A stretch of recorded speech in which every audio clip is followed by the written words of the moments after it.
saya persilahkan, saya kembalikan kepada moderator yang mungkin bisa memberi inspirasi buat kita untuk ngobrol-ngobrol lebih jauh. Terima kasih. Terima kasih Romo Erwin atas paparannya yang sangat menarik ini. Sebelum Romo Erwin selesai, sudah banyak sekali chat yang menanyakan tentang bagaimana mengolah emosi dan sebagainya. Romo, karena sudah banyak sekali chat yang menanyakan tentang emosi ini, apakah langsung dibuka untuk 3 pertanyaan yang Boleh, sudah boleh, di-chat? boleh, Bu. Ini yang pertama adalah, Romo, bagaimana cara mengolah perasaan untuk selalu ingin memperbaiki sifat pasangan? Jadi ada pasangan untuk diperbaiki. Kapan harus menerima dan menentang sifat pasangan yang kita anggap buruk? Kalau harus menerima dan apa? Menerima dan menentang sifat pasangan yang kita anggap buruk. Oke. Yang Oke. pertama. Oke, itu nomor 1 ya? Ya, J. Terus yang Mau langsung dijawab atau nanti? langsung 3 atau karena ini banyak banget mau yang ngantri mau. Kalau 3 dulu boleh aja, 3 langsung. Langsung 3 ya, Mo? Ya. Romo, mohon izin bertanya, bagaimana menumbuhkan emosional intelijen pada anak? Menumbuhkan apa? Intelijen emosional Oh empati ya. pada anak. Kemudian pada usia berapa bisa berkembang secara optimal? Kemudian bagaimana menumbuhkan emosional intelijen pada orang yang sudah dewasa? Tadi anak, sekarang sudah dewasa. Itu yang kedua. Kemudian yang berikutnya, Romo, bagaimana melatih untuk mengurangi overreaktif dalam diri kita sendiri? Overreaktif. Ya. Dalam diri kita sendiri ya. Oke. Monggo Romo. Oke, makasih pertanyaannya. Oke. Dari pertanyaan pertama dulu ya. Bagaimana mengolah perasaan untuk selalu memperbaiki pasangan? Loh, ini Anda merasa sudah baik perasaannya atau Anda sudah merasa lebih baik dari pasangan atau gimana sehingga kok tema hidupnya apa namanya mau memperbaiki pasangan gitu ya. Oke, tapi perasaan ingin memperbaiki pasangan itu banyak terjadi ya, terutama biasanya tuh yang pengen memperbaiki itu ibu-ibu sih. Karena merasa bapak-bapak tuh banyak yang brengsek gitu ya. Bapak-bapak tuh banyak yang brengsek, banyak yang brengseknya tuh sebetulnya hal yang sebetulnya bisa saya pahami, misalnya kayak gini. Aduh, suami saya itu jorok, misalnya hal yang nggak gampang tuh. Aduh, suami saya itu nggak bisa ngurus dirinya sendiri. Aduh, suami saya itu boros. Aduh, suami terus ibu-ibu ini merasa paling maha benar gitu ya, sehingga pengen memperbaiki pasangan misalnya. Kalau itu bapak-bapak rasanya sih banyak yang hopeless ya dengan ibu-ibu ya. Maksudnya kalau dia pengen memperbaiki pasangan itu ya, yang memperbaiki pasangan misalnya kayak si istri, biasanya memperbaiki pasangan tuh nggak diinginkan oleh bapak-bapak. Bapak-bapak udah tinggal gini, kalau istri saya emang nggak bisa diperbaiki, emang udah gitu, kita terima aja deh. Kalau bisa terima ya syukur, kalau enggak ya berhenti. Ngaco kamu berhenti, gimana sih? Tapi, nah, apa yang bisa kita lakukan kalau kita ingin memperbaiki pasangan? Coba Bapak Ibu, sampai kapan Anda akan mempunyai attitude seperti ini gitu. Bagaimana keyakinan Anda untuk mengatakan bahwa saya akan memperbaiki pasangan saya? Loh, memperbaiki pasangan ini gimana sih?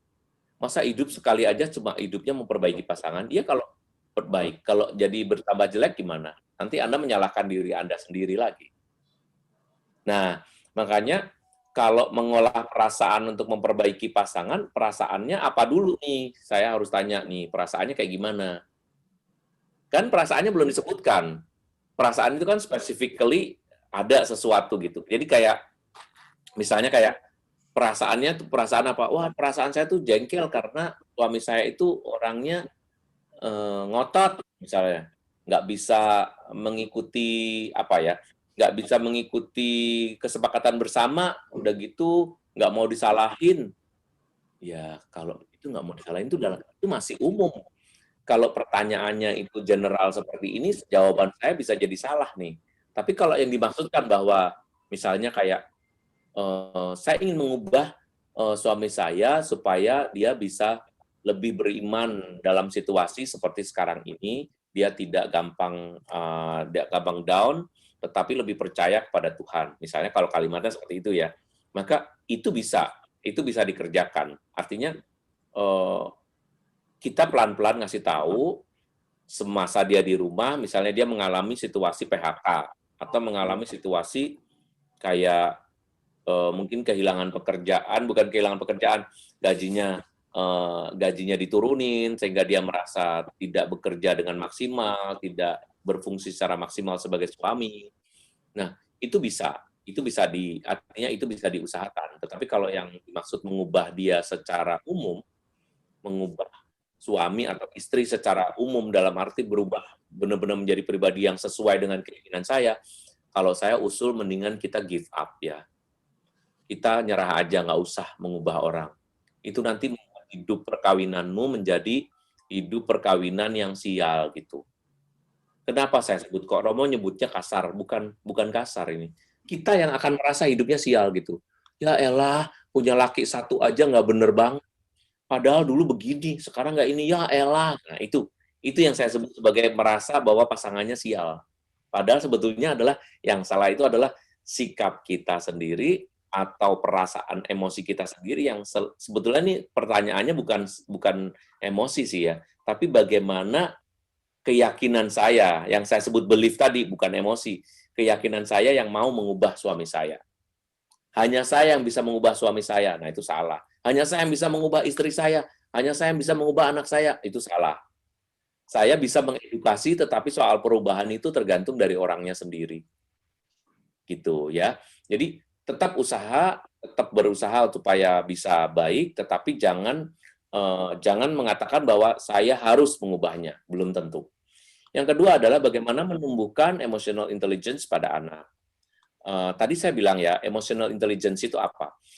Emotional intelligence itu adalah pemahaman atas perasaan saya sendiri dan pemahaman atas emosi atau perasaan orang lain yang berada di dekat saya dan sedang berinteraksi dengan saya. Misalnya, saya ngobrol dengan Anda nih. Saya tahu nih misalnya dari beberapa layar nih, saya lihat beberapa ibu tuh perhatiin saya, kok ini seneng banget ya. Waduh semangat, ada yang ambil nengleng-nengleng begini ya. Apa namanya? Aduh, kayaknya menikmati banget. Oh gitu. Mungkin ada yang udah ngantuk-ngantuk kan. ada yang mungkin sibuk potret-potret gitu ya. Potret. Wah, mumpung Romo. Nah, kalau saya memahami, kalau misalnya sedang berbicara dengan satu orang aja, mungkin saya bisa mengenali, oh perasaan saya kayak ngerasa diterima nih sama umat Pulau Gebang nih, karena semua kayaknya menikmati banget tuh. Saya lihat beberapa nge-chest gitu ya, saya lihat beberapa kok kayaknya oh sampai gitu ya. Jadi kelihatan dari mimiknya tuh, oh, gitu. Wah, saya senang banget. Oh, berarti saya memahami. Saya sebagai seorang yang sedang terdukung gitu. Saya merasa diterima. Saya merasa kayak dikagumi atau apa. Tapi ini maksudnya ini perasaan contoh ya. Tetapi saya juga memahami ketika ada orang, kok orang lain pada ngomong, ada yang sambil tiduran di sono, nengkleng di sini kelihatan, ada yang jauh banget, saya ngeliat, oh ini lagi nggak ini nih. Oh, oke deh, kalau gitu saya ini dulu ya. Tadi saya bilang ya, ketika saya presentasi kan berhenti dulu, nggak presentasi terus. Muka saya kadang harus ketemu nih supaya orang lihat ekspresi saya. Nanti baru masuk lagi, nanti ini lagi, nanti masuk lagi. Nah, itu sebetulnya adalah salah satu kemampuan untuk melihat pengalaman emosi saya dan pengalaman emosimu. Nah, bagaimana mengajarkan kepada anak-anak seperti ini? Maka pahami. Coba misalnya kita tanya sama anak-anak, usia berapapun ya, sebetulnya kalau dia sudah bisa diajak berbicara dan mengerti kalimat-kalimat perasaan, jadi once dia paham kata perasaan itu apa, maka pada saat itu Anda boleh ngomong sama dia. Jadi waktu kecil kita ngomong, aduh, mama seneng banget sih. Seneng itu apa sih, Mah? Seneng itu perasaan, mama tuh seneng. Misalnya dia biasanya kalau usia tanya-tanya begini nih, usianya mulai usia 4 sampai 6 tahun, yaitu masa mulai dia sekolah, ya. Dan 4 sampai 6 tahun itu adalah masa-masa dia mulai bisa memisahkan dirinya dengan orang lain. Maka dia boleh sekolah. Kalau masa-masa di bawah itu namanya preschool. Preschool itu sebetulnya bisa sampai TK, Tetapi yang pada umumnya sebetulnya di bawah usia 4 tahun itu bisa disebut sebagai preschool, di mana anak-anak belum bisa memisahkan antara dirinya dengan kehadiran orang lain, sehingga dia bisa melakukan apapun juga. Anak TK bisa begitu juga, tetapi anak TK sudah bisa paham. Maka dia bilang, perasaan itu, ya mama seneng nih, mama seneng banget, mama sayang sama kamu. Nah, lama-lama kelas 1 SD mulai diajarin, kalau kamu gosok gigi, mama senang nggak? Senang. Kenapa mama senang? Karena aku gosok gigi. Loh, kenapa kamu gosok gigi, mama senang? Karena bersih. Oh, terus kamu senang nggak kalau kamu bersih? Senang. Nah, nanti besok naik lagi nanyanya. Kalau pelajaran kamu, ini kelas 1 nih, misalnya kelas 2, ngomong lagi. Kalau pelajaran kamu kayak gini, kira-kira gurunya bakal marah nggak? Mulai dah muncul defense-nya ya. Kalau orang mulai usia kelas 2, kelas 3 itu mulai muncul defense. Sebetulnya anak defense itu pembelaan diri sendiri. Dia akan mengatakan misalnya kayak, enggak, kan aku baru salah sekali. Ya, bukan salah sekali, ibu guru kan maunya kamu tidak salah. Jadi kalau kamu salah sekali itu buat ibu guru kayak dia juga nggak seneng. Kamu tahu nggak? Nah, besok-besok nggak boleh salah lagi ya. Terus. Nah, ini dengan pengalaman-pengalaman seperti ini tidak bisa dikatakan oleh orang lain kecuali oleh orang tuanya sendiri. Maka saran saya, kita memberitahukan atau menumbuhkan emotional intelligence pada anak itu harus kita sendiri.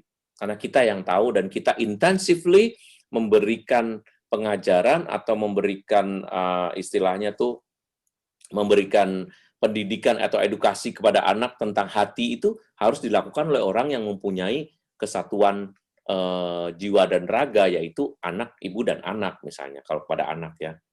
Nah, kalau kepada orang dewasa kita lebih mudah, tetapi orang dewasa yang mana dulu nih? Masalahnya ada orang dewasa yang tidak dekat dengan ibu dan bapaknya misalnya. Nah, mungkin agak sedikit lebih susah kalau saya ya membayangkan ada orang-orang yang tidak pernah terkena pengalaman-pengalaman emosional. Pengalaman dia kekerasan terus misalnya, atau pengalaman dia sejak usia sekian sudah ditinggal oleh orang tuanya. Nah, kalau misalnya berhadapan dengan orang dewasa yang mengalami kepahitan di masa lalunya, maka yang harus diolah adalah kepahitannya dulu, karena emosinya lebih banyak negatif gitu. Mungkin dia bisa berhasil. Banyak orang-orang yang pengalaman masa lalunya itu negatif ya, atau katakanlah menyesakkan atau sedih, tetapi dia bisa berhasil. Kenapa? Karena dia berhasil mengatasi hidupnya itu dengan cara yang negatif, yang positif hasilnya gitu. Misalnya aku udah biasa dikata-katain kok dulu sama Ibu Tiri misalnya. Ini ngomong kosong ya. Ibu Tiri saya biasa ngatain, "Ya kamu goblok, bukan anak saya loh kamu ininya." Sehingga besok-besoknya ketika ada orang ngatain dia goblok, bodoh atau apa, dia lebih kuat dibandingkan dengan anak-anak yang hidup dalam keluarga-keluarga yang tidak pernah ada kata-kata kasar. Nah, makanya kadang-kadang penderitaan di masa lalu itu bisa menjadi sesuatu yang baik juga. Tetapi kesulitan emosi itu akan tetap terjadi meskipun jadi keberhasilan kesejahteraan ekonomi ini tidak langsung sama dengan kesejahteraan psikologis gitu. Banyak orang-orang yang berhasil secara ekonomi, ya kan, sukses, menjadi orang hebat, tetapi tidak hebat secara psikologis. Nah, itu makanya banyak juga artis-artis yang hebat sekali, yang tidak ada malunya, yang tidak ini, tetapi tiba-tiba mati. Tiba-tiba narkoba. Kenapa sekali lagi? Karena emosi yang ditekan, atau emosi yang tidak pernah diekspresikan, atau emosi yang hidden, atau emosi yang disembunyikan, akan berbuah sesuatu yang destruktif atau merusak. Maka Anda harus ngajarin dia tetap menerima perasaan-perasaannya.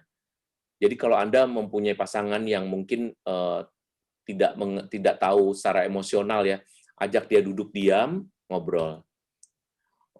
Kira-kira ya, aku tahu aku yang lebih sering sakit hati sih sebetulnya, tapi aku tahu lah kamu nggak bermaksud nyakitin aku. Cuma kamu perlu tahu nih dikit nih, kalau kamu ngomong begini, itu aku ngerasa sakit. Kalau kamu ngomong begini, aku seneng banget. Jadi ingat harus imbang. Kalau ngajarin orang tuh harus imbang. Ajarin yang positif dan ajarin yang negatif. Kita biasanya ngajarin orang tuh selalu yang negatif. Kalau kamu ngomong gini terus aku nggak suka, kamu tahu nggak? Kalau kamu marah-marah, itu aku sedih loh. Kalau kamu ini, aku jengkel loh. Lah, yang diomongin jangan begitu doang dong. Harus dikasih tahu sama dia. Yang mana yang positif, yang mana yang negatif. Begitu ya. Jadi dua-duanya sehingga menjadi lengkap emotional intelligence. Jadi intelligently, emotionally correct gitu. Yang ketiga adalah bagaimana mengurangi overreaktif dalam diri kita sendiri.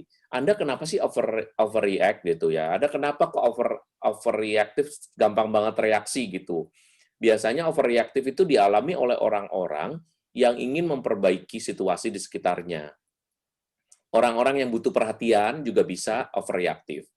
Ya, jadi kalau misalnya saya nggak tahu penanyanya kan ya, tapi paling tidak gini, kalau kita ini orang yang ingin memperbaiki situasi sekitar kita, pasti dikit-dikit kita ngomong. Misalnya kayak ada orang ngomong, misalnya ini, oke kita akan ngadain Natalan online nih, ininya gimana caranya ya? Kita udah nggak tahan pengen ngomong aja. Bagusan gini, hubungin ke sini, saya sih nggak bisa ini. Ya daripada kalau Anda nggak bisa ini, ya nggak usah ngomong dulu, tunggu sebentar, ditahan dirinya. Kalau kita tahu bahwa kita seorang yang overreactive, maka saya nggak boleh overreacting. Jadi overacting juga nanti akibatnya. Nah, kalau kita reaksinya secara cepat, kita ini bukan polisi, bukan unit reaksi cepat URC, ya kan? Tetapi kita harus nunggu. Belajarnya adalah menunggu. Menunggu supaya orang lain melakukan sesuatu gitu. Karena Anda nggak bakal telat kok. Biasanya orang-orang yang overreacting ini overreaktif ini biasanya adalah orang-orang yang takut telat. Semua hal itu penting. Semua waktu itu berharga sehingga harus saat itu dia intervensi. Nah, bahaya banget. Membiarkan adalah sesuatu yang baik. Oke, seperti itu. Terima kasih Ibu Estu. Terima kasih Romo, semoga ini memuaskan bagi Bagi Bapak benar. Ibu yang bertanya dan sudah terjawab. Lalu masih ada beberapa pertanyaan, 3 lagi ya Mo ya. Ini Itu saya jadi kayak ujian psikologi yang loh ini loh. pertama. Romo ini semua mengatakan bahwa ini sangat bagus sekali dan ternyata tidak hanya untuk pasangan dan sebagainya, tapi ternyata untuk orang tua juga, seperti itu tanggapan dari beberapa. Oke. Apakah diam dapat menjadi cara untuk mengekspresikan tanpa melukai seseorang? Apakah dengan diam, emosi diam, itu dapat menjadi cara untuk mengekspresikan tanpa melukai? Ada lagi? Ada, masih banyak, Bagaimana cara agar menjadi orang yang tidak reaktif terhadap suatu peristiwa yang tidak disukai? Oke. Terlalu reaktif. Jadi nggak suka langsung gitu. Oke, yang ketiga, pertanyaan ketiga termin kedua, kalau emosi perlu dilampiaskan termasuk emosi negatif, apakah ini tidak mengurangi makna pengampunan? Itu dulu termin kedua nanti masih ada lagi. Silakan. Ini udah 1 semester loh ini. Semua teknik, semua dikeluarkan semua, Aduh, iki. Monggo. Ya, terima kasih. Terima kasih pertanyaannya ya, semoga bisa. Nah, ini soal diam ya. Beberapa orang pada zaman kuno mengatakan silence is golden, ya. But not actually, tidak selamanya silence is golden. Sometimes you need to talk, you need to say something, you need to interrupt gitu ya. Interupsi, ngomong, mengatakan sesuatu itu penting ya. Tapi apakah diam dapat menjadi alat untuk mengekspresikan tanpa melukai? Orang Indonesia itu justru menggunakan diam itu untuk melukai, kalau tahu. Jadi especially for Indonesian ya, yang orang-orangnya tidak ekspresif ini, justru diamnya itu untuk melukai. Contoh, Anda harus lihat semuanya harus meng-highlight layar saya sehingga Anda tahu misalnya. Lo tahu nggak kemarin itu ya si Wati dia datang ke tempat gue. Bisa loh dia itu bisa ngomong loh, bisa dia hai halo. Gue nggak sudi lah digituin, gue diemin aja, gue diemin, gue nggak ngapa-ngapain, gue nggak sudi gue ngomong sama dia. Jadi ini cerita, jadi rupanya diam itu justru untuk melukai, bukan diamnya untuk meredakan. mendengar si Wati atau Endang atau Anastasia atau siapa lagi namanya ini datang, dia ekspresi atau reaksinya justru dengan diam karena untuk menghukum orang. Tetapi kalau kita diam, memang untuk tidak mereaksi dan tidak menyakiti, kita harus tanya sama diri kita sendiri. Benarkah begitu? Benarkah kita diam ini untuk menjadikan kita menjadi lebih bijaksana? Kalau iya, bagus. Gitu ya. Tetapi saya tidak bisa mengatakan bagus untuk orang-orang yang biasa menghukum orang dengan diam. Ini kalau pakai bahasa Betawi, waduh, enak. Tahu nggak, dia datang, gue antepin aja, gue diemin aja. Ngapain gue ini? Nggak sudi gue dengan mukanya aja, udah enak gue. Orang Jawa lebih hebat lagi. Kowe ngerti, teko kono tak nengke. Mati yo, tak nengke, aku serat sudi, waduh, gini-gini. Nah, kebetulan saya dua bahasa itu aja yang saya tahu sih. Kebayang ya? Jadi Anda jangan memakai diam untuk tidak menyakiti, belum tentu. Tetapi kalau memang benar-benar Anda pengen tidak menyakiti orang, maka Anda bisa memanfaatkan silence is golden. Untuk sementara waktu. Karena belum tentu that silence is really golden. Belum tentu bahwa diam itu emas. Saat itu mungkin ya. Tetapi di lain waktu, kalau Anda perlu ngomong, jangan menggunakan silence is golden. Itu berarti Anda seorang yang inferior. Inferior itu disebut minder. Ya, minder itu apa? Yang nggak percaya diri. Aku lebih bagus diem, aku lebih bagus diem. Ya memang kamu seorang yang pendiam, kamu seorang yang mungkin nggak berani ngomong, kamu seorang yang pengecut, tidak berani menghadapi situasi yang sedang terjadi. Oke, jadi tergantung motivasinya. Caranya menjadi orang yang non-reaktif pada hal yang tidak disukai. Kalau nggak disukai, ya udah, toh nggak usah di situ, ya kan? Ngapain sih di situ? Oh, nggak disukai kok ya ngendom di situ. Ya, Bu, nggak usah nungguin di situ. Misalnya, saya nggak suka ngeliat orang itu ngomong terus, benci aku ngeliat wajahnya. Ya, Bu, nggak usah diliatin. Kan gampang kan bahasanya? Romo, ini saya harus ngeliat gimana caranya supaya kalau saya ketemu sama orang yang saya nggak suka, saya emosinya gimana, Romo, supaya saya nggak supaya saya jadi tidak reaksi gitu ya, non reaktif. Ini kok bahasanya kok kayak COVID-19 banget ya, kayak PCR non reaktif atau ya udah nggak apa-apa. Gimana saya bisa menjadi supaya saya tidak terlalu reaktif? Oke, ya kalau gitu ya anggap aja gini loh. Kalau saya punya kalau saya rumusannya tuh sebetulnya gini.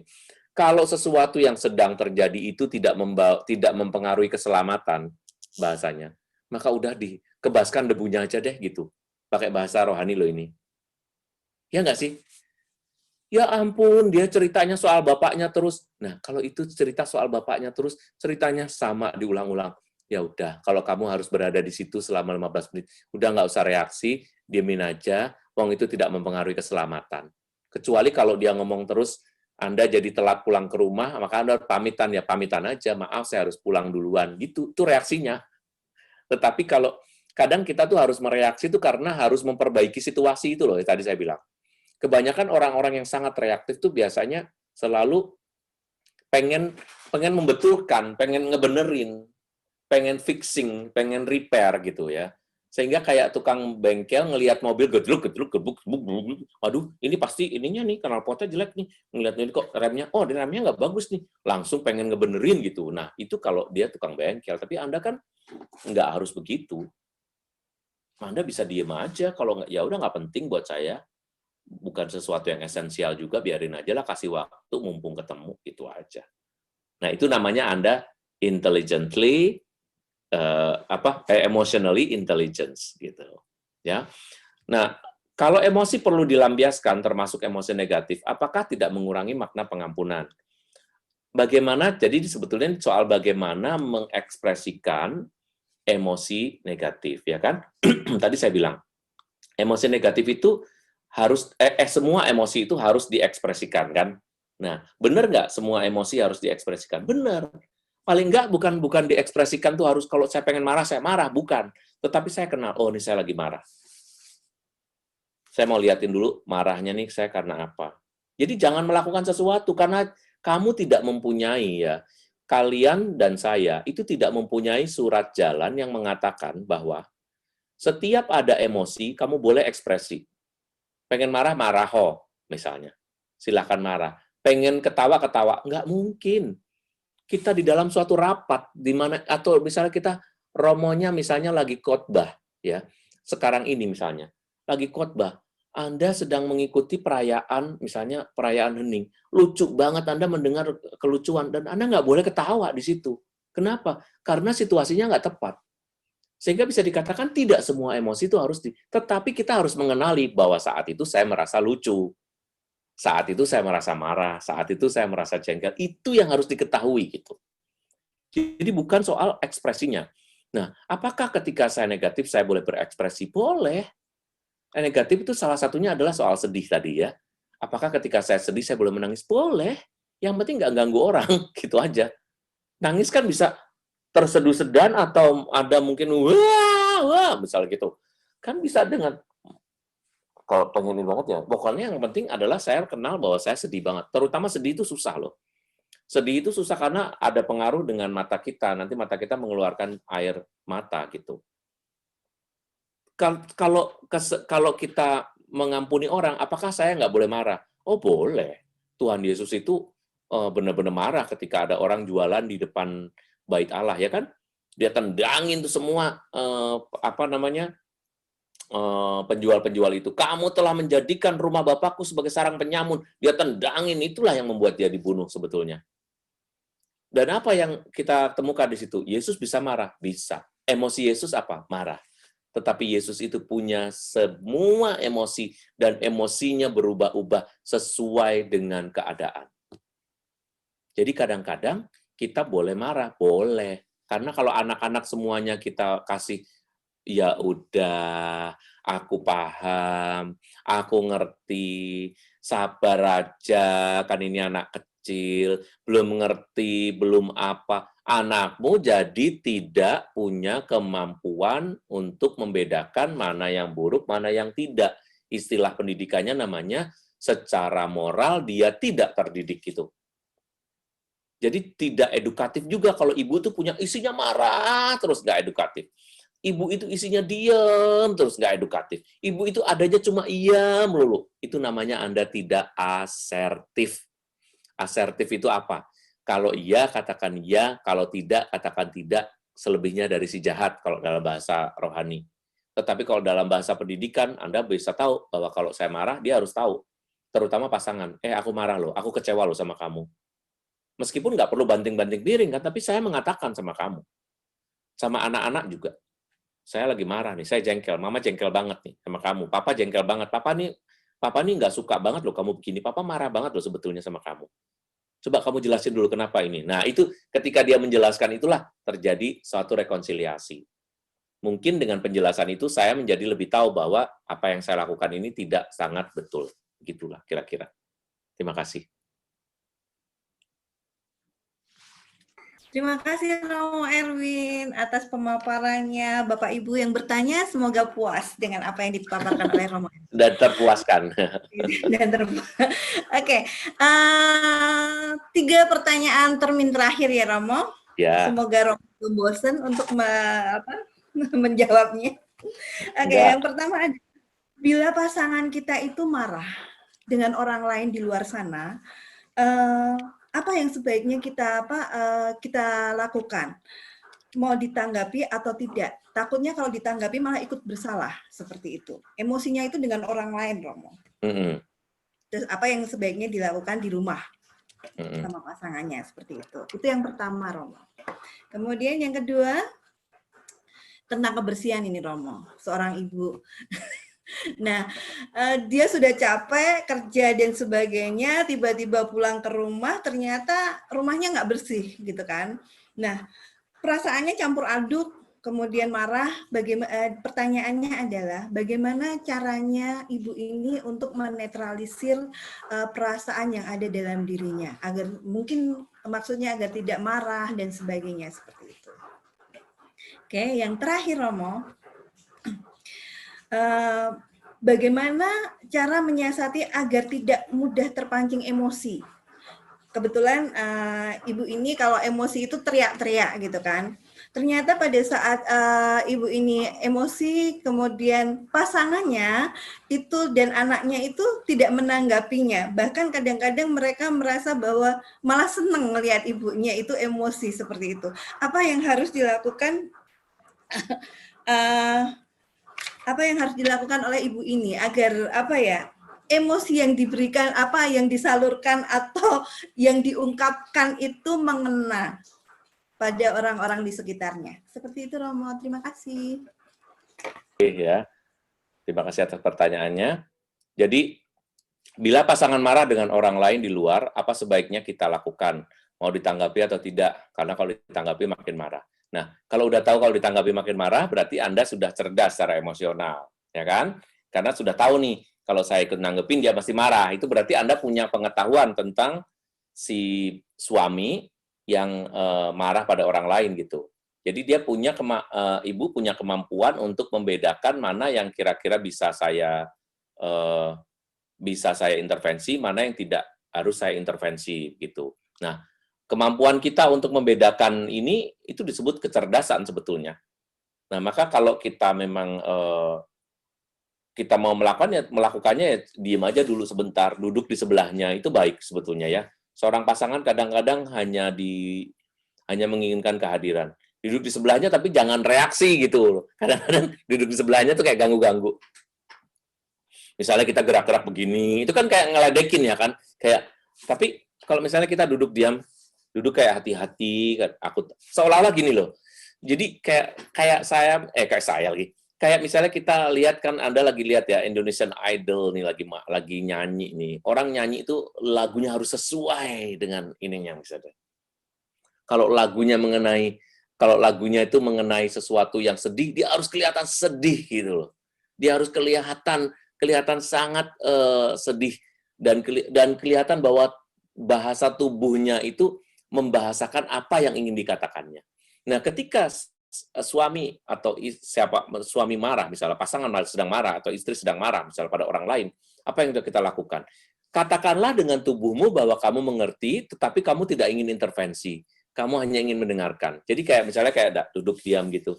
Mungkin tak duduk begini, kalau misalnya kita begini ini kayak ngerasa kan bunyinya kan kayak cie marah lagi nih ya, atau mungkin kayak ngomong kenapa lu marah mulu kayak orang kurang kerjaan. Tapi kalau kita mungkin menyempatkan diri kita, nah itu orang Jawa pintar banget sih sebetulnya. Kalau orang Jawa asli itu mestinya tahu bagaimana caranya menempatkan diri pada saat suami atau istri kita marah. Jadi mungkin kita duduk aja diem.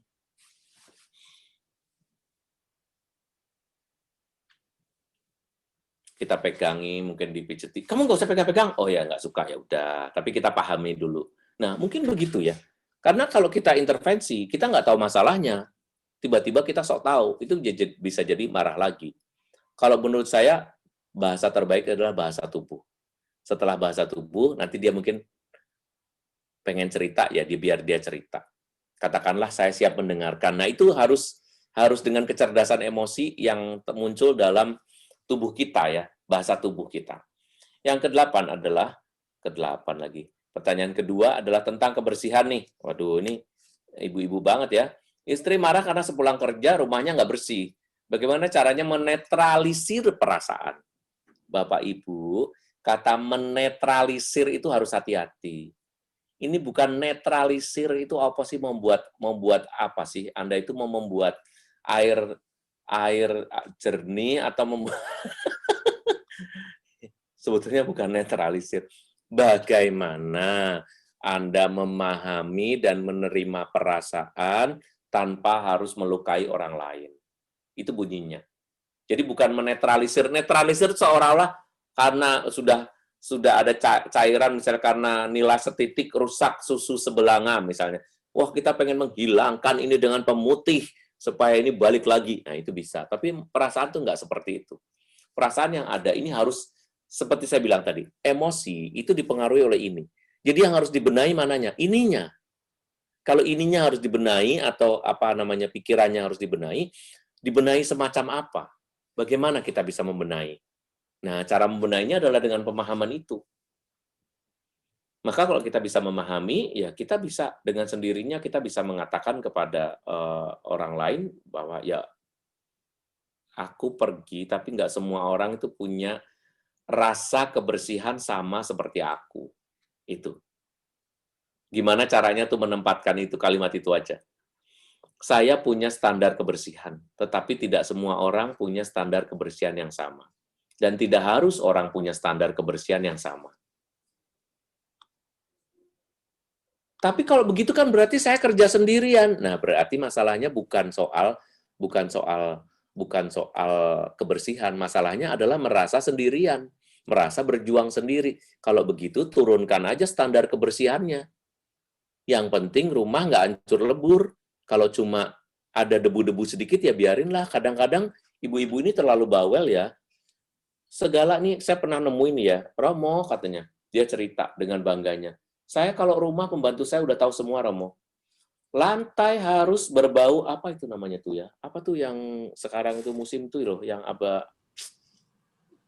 bau apa itu? Yang rempah itu loh, yang serai. Nah, itulah serai.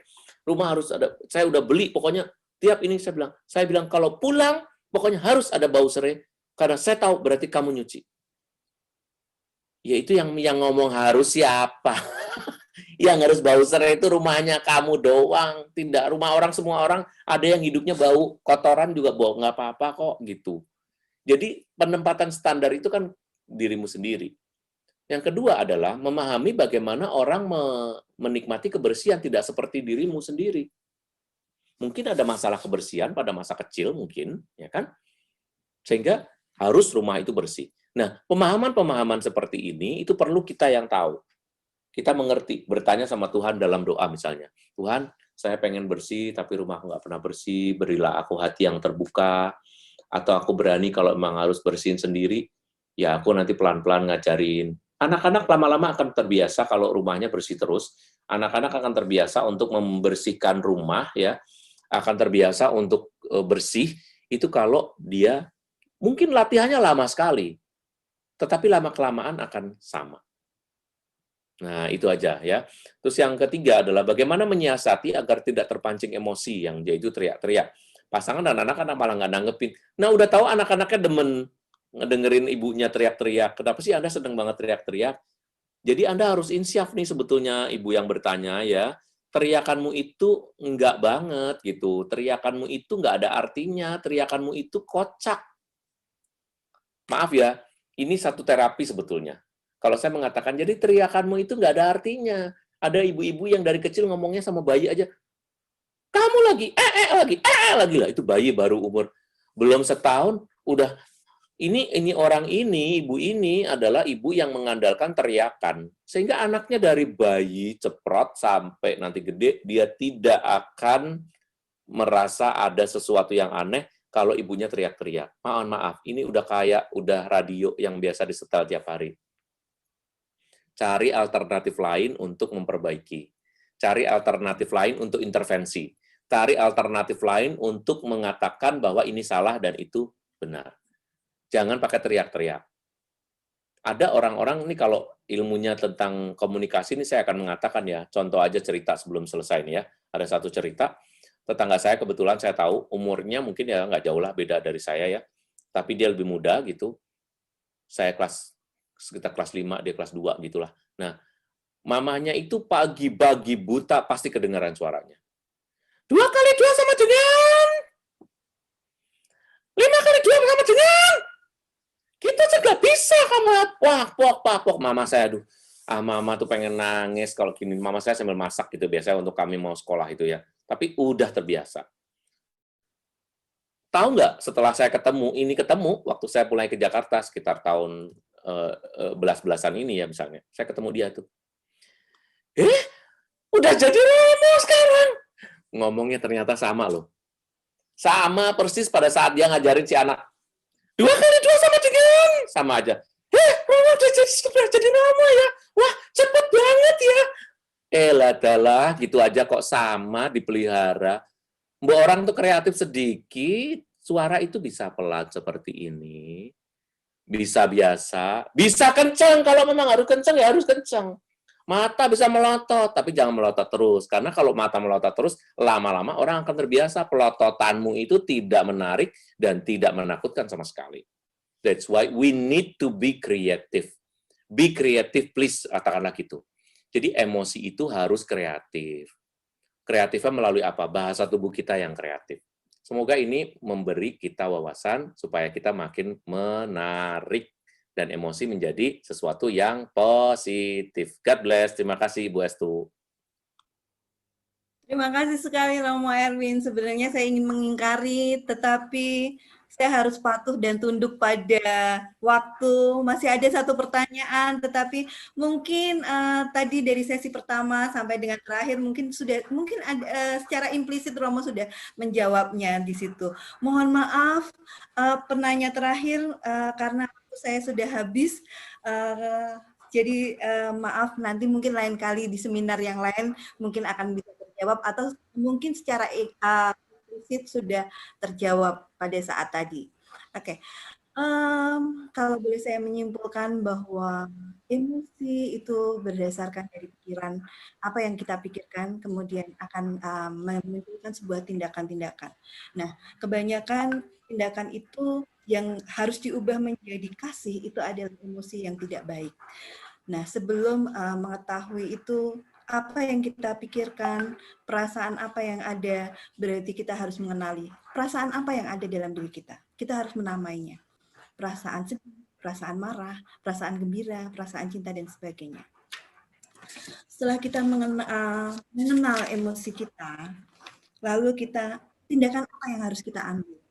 Nah, tindakan ini harus disesuaikan dengan pikiran. Kemudian mau mengambil tindakan ini reaksinya nanti seperti apa harus kita pikirkan dulu. Itu berdasarkan dengan kecerdasan emosional yang akan kita tumbuhkan dalam diri kita. Dari situ kita akan bisa mengolah kecerdasan emosi yang ada di dalam diri kita. Setelah itu apabila memang sudah buntu, tidak tahu apa yang harus dilakukan, mintalah bantuan, mintalah dukungan pada orang-orang lain. Mungkin orang lain bisa membantu. Demikian, semoga materi ini berguna bagi Bapak Ibu sekalian dan terima kasih sekali Romo Erwin. Tapi ada satu Romo Erwin, ada pertanyaan-pertanyaan. Ini biar Romo Erwin sendiri yang menjawab. Romo Erwin, ada beberapa orang yang meminta materinya Romo Erwin. Apakah Romo Erwin bersedia untuk memberikannya dari chat-chat sebelumnya? Oh boleh, boleh Bapak Ibu sekalian, Romo Erwin akan memberikan mungkin pada Pak Yopi. Oke, Bu Regina dan Bu Patricia, sesi ini sudah berakhir. Terima kasih pada MC. Saya kembalikan pada MC. Terima kasih Bu Estu. MC, bolehkah kami mendapatkan kado Natal dari Romo Erwin? Gimana Bu Estu? Bolehkah kami semua peserta dan panitia mendapatkan kado dari Romo Erwin, kado Natal? Boleh nggak, Romo? Betul sekali Bu Estu. Romo masih di mute, nggak dengar. Oh, nggak dengar. Romo masih di mute. Romo, kami peserta, kemudian panitia itu minta kado Natal, walaupun Natal tiba. Bolehkah Romo mengatakannya? Bolehkah? Boleh. Saya tahu yang dimau ya. Iya. Apa yang kau mau? Pada Bure dan Bu. Tapi saya harus share sound dulu nih sebentar. Oke. Maksudnya saya suruh nyanyi kan ya, benar nggak sih? Saya jangan emosinya salah nih. Betul, Mo. Nggak salah, Mo. Oke. Bentar ya. Semoga bisa mengendalikan emosi, Mo. Emosi saya malu dan bersemangat. Waduh, aneh. Iya, Mo. Oke, sebentar ya.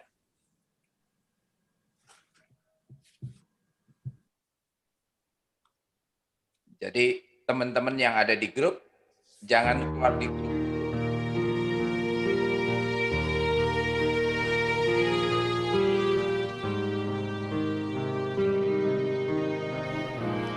Tuhan firman mintalah, Tuhan firman carilah, Tuhan firman ketuklah, Tuhan janjikan jawab. Tuhan firman mintalah, Tuhan firman carilah, Tuhan firman ketuklah, Tuhan janjikan jawab. Sebab tangan Tuhan selalu terbuka bagi yang minta tolong. Tak akan Tuhan memberi yang jahat pada anak yang minta. Sebab tangan Tuhan selalu terbuka bagi yang minta tolong. Tak akan Tuhan memberi yang jahat pada anak yang minta. Tuhan firman mintalah, Tuhan firman carilah, Tuhan firman ketuklah, Tuhan janjikan jawab. Sebab tangan Tuhan selalu terbuka bagi yang minta tolong.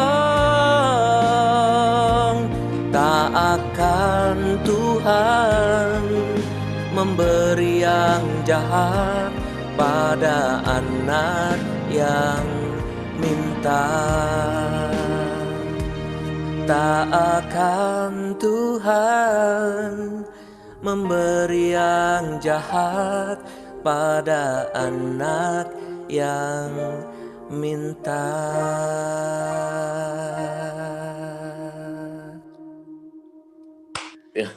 Mantap suaranya. Luar biasa, Romo. Hebat. Luar biasa. Loh, saya Biasa terhanyut di luar, gue. Romo. Satu lagi boleh nggak, Mo? Terima Biasa di kasih. luar, Romo. Terima kasih. Semuanya terpana dengan suara Mo. Semuanya saking terpananya jadi diem nih, Mo.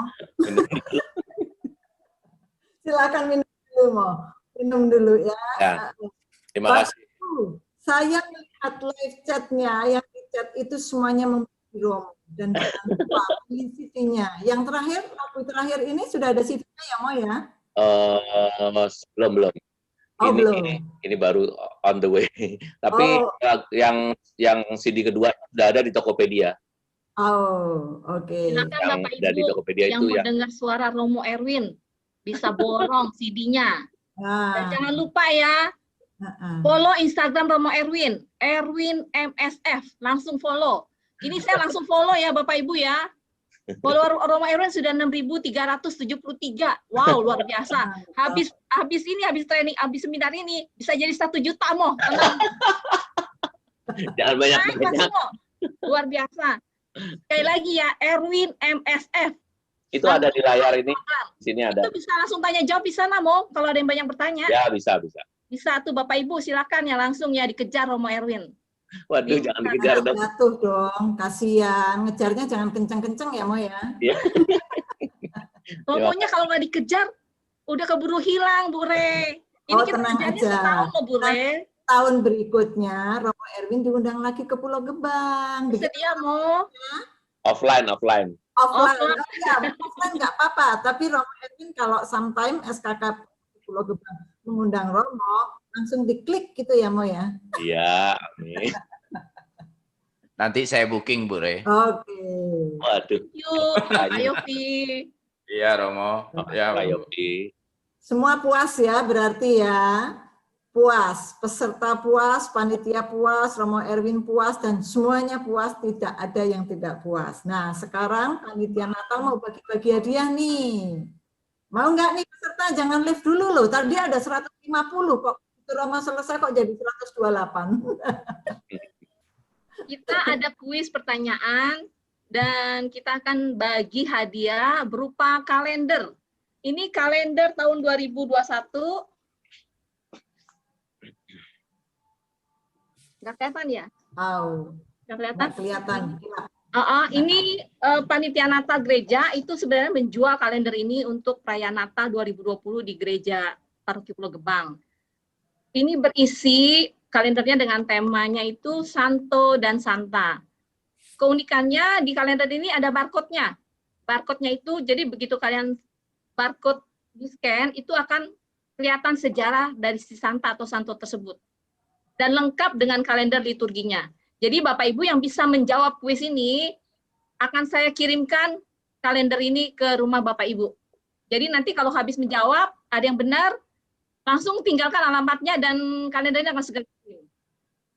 Siap, Bu Re? Saya kasih satu pertanyaan, Bu Re ya. Boleh, silakan. Jangan lupa nanti saya akan lihat di live chat siapa yang jawaban yang betul, yang pertama, itu nanti yang akan mendapatkan hadiah. Dan saya disebutkan langsung ya Bu Patricia ya. Betul, langsung sebut pemenangnya. Siap-siap live chat di tombol ya, karena ini siapa yang cepat dia yang dapat. Tekan di tombol, di touch laptop atau di handphonenya. Pertanyaan pertama, tadi Bu Estu sudah memberikan profilnya Romo Erwin. Pertanyaan nama sangat gampang. Inisial A dalam nama Romo Erwin, singkatan kepanjangan dari apa? Silakan. Inisial A, kepanjangan dari apa? Dari nama Romo Erwin. Wow, langsung banyak banget deh. Romo Erwin fan-nya banyak banget. Saya sampai wow. Ini pasti dapat. Luar biasa. Sudah dapat. Kita hanya satu pemenang ya Bapak Ibu ya. Satu pemenang yang pertama aja. Yang paling pertama. Yang pertama aja. Luar biasa. Luar biasa, langsung banyak banget. Romo Erwin lebih terkenal dari saya, Bu Regina. Oke, saya langsung jawab ya. Langsung ini ya, sebutkan ya, karena yang pertama menjawab itu jawaban yang betul itu adalah Alexander. Betul ya, Mo ya?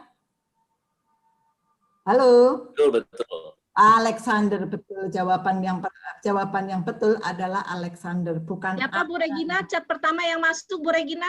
Iya, jawaban yang betul pertama kali dijawab oleh Mario dan Rika. Wah, ini calon MRT nih Mo, karena dua pasangan nih Mo. Good, bagus.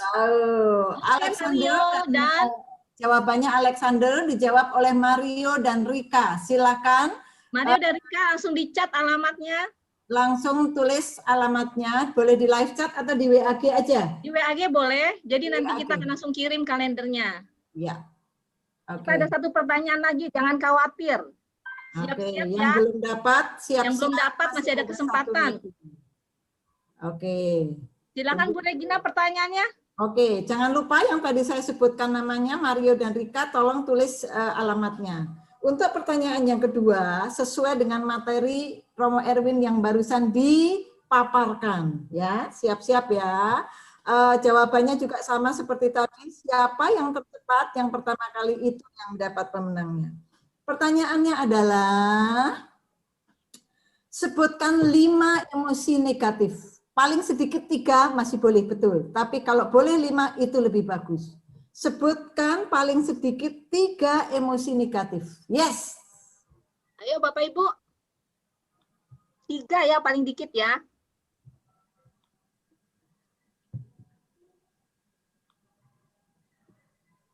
Wow. Wah, pada pinter-pinter ternyata Bu Rek. Semuanya menyimak ini. Betul. Udah nyatet loh, bagus. Tapi mereka emosi negatif itu jangan dihafalin ya. Ini harus diubah, diolah nih. Mana jawaban yang betul? Ini semua jawaban betul, cuman kita hanya cari yang paling paling pertama sekali. betul Iya. sekali. Patricia sudah mendapatkan siapa yang pertama? Sebentar, Bu Re.